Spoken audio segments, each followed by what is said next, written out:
I do love being on the road. I've driven cross country 22 times, 16 alone. Wow. And when my head gets into when I'm confused about what the next move is or anything in life, I just get in a car, drive cross country for 4 or 5 days, and everything is clear to me after that. As I'm writing this letter, I'm eating potato chips, and I'm starting to get thirsty. And you know this is pathetic, right? Tell me what you're trying to say. I don't know. Yeah, I miss her. Then say that. But do it in a manner that no one else has ever done it before. Put this down. Falling in love with you was the easiest thing I've ever done. Nothing matters to me but you. And every day I'm alive, I'm aware of this. I loved you the day I met you. I love you today, and I will love you the rest of my life. So can I put P.S. Kiss the Kids? A P.S. You know, people had asked me over the years, do you think you'll ever do a drama? And my answer was, sure, when it happens, because I never really planned. I probably should have, by the way. It's like I look at Rob Reiner's career, and it was so smart. You know, he did Spinal Tap, then he did, I think, The Sure Thing, and then he goes off to do Stand By Me, and then A Few Good Men, you know, he showed he can do everything. Right. But we were just doing what kind of came into our universe next, and we never really planned it. And I didn't plan this, but finally, this dropped in my lap, and I heard the story. I thought, I got to make this. How did it drop into your lap? I mean, people probably wouldn't think Pete Farrelly when they're thinking of a drama about, you know, this whole Southern story here. Well, you know, my friend Brian Curry, who's one of the writers, who was an actor, he's a character actor. He's been to a few of my things and a lot of other things. And I bumped into him and I said, what's going on? He said, I'm writing my first screenplay. I said, really? I said, what is it? He said, it's about a true story about this black concert pianist in 1962 whose record company was sending him on a tour of the South. He lived in New York City and he was afraid to go, so he went down to Copacabana nightclub in New York and hired the toughest bouncer, an Italian-American guy, 6th grade education, but never really paid attention after 3rd grade, and a racist himself, but he had good with his fists, and the two of them hit the road down south. And I listened, I said, home run, that's huge. He said, yeah, I said, home run. Wow. And so I kept thinking about it. I'm driving along, why can't I come up with a story like that? Such a good story.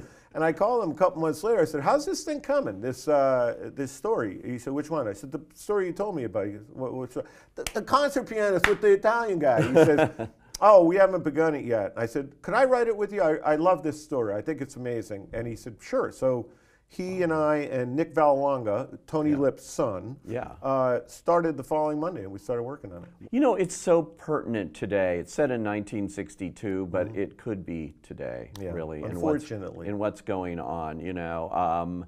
And I think that the story really resonates because of that. I think people are really going to see. Yeah, I wish I could get up and say, when I show this movie, say, it's hard to believe that was only, you know, 50-something years ago that it was like that, but it's not that different from that today. It really isn't, and it's discouraging. But this is how progress goes. It doesn't go like this. It goes like this. Ups and downs, and hopefully each up is a little higher than the previous up. But right now, clearly we're in a down tick. And I do think people relate to it because there's so much racial divisions in our country right now. There's something about it, and the minute I saw it, I said, this is something that is going to be a huge hit. You know, you could see it in it because people want it now. I think they want something that feels good, but that means something. Even when we tested it, and it tested well, we actually, I don't know if you heard, we scored 100 on a test. That's almost unheard of. It was nuts. The guy came, he goes, well, this can't be right. And I was like, what? What do we get? He goes, 100. Like, what? Yeah. And the studio was so concerned, so they were like, well, you got to do it again. I mean, that doesn't, got a 99 the next time. So we had 2 great test screenings, and then they said, okay, lock it up. Don't mess with this. Mahershala Ali coming off an Academy Award, you know, unbelievable. I mean, and brilliantly cast in this. When we got Viggo attached, I wrote a long letter to Viggo.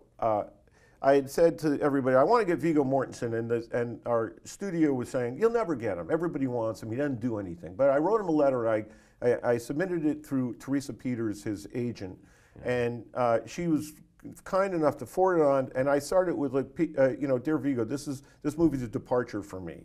Please read on. I said, this is a different thing, you know, because I was thinking he's getting like, I don't want to do Dumb and Dumber 3. I'm not going to read that. I said, it's a different kind of thing. Please read this. And I said, read 20 pages, and you know, if you don't like it, I'm cool. And he called me back. He said, it's really good, but I don't know if I could do it. And then we had to convince him. But once we got him, then we had our pick of the litter. Like they were, you know, everybody wants to work with Vigo. So we thought, well, who do we want? Heck, Mahershala Ali's pretty damn good. So we went to him, and as it turned out, he and Vigo had become friendly during the Academy period when they were both nominated. Oh yeah, right, sure, that year. Same year, Captain Fantastic and Moonlight. Moonlight, yeah. And they're both kind of shy, actually. They're very shy, and they found themselves stuck in corners at a couple different events where they were just kind of hiding, and they were next to you, hey, how you doing, how you doing? And they met, they became friends, and they said, someday maybe we'll do a movie together. And as it turned out, this was the next one.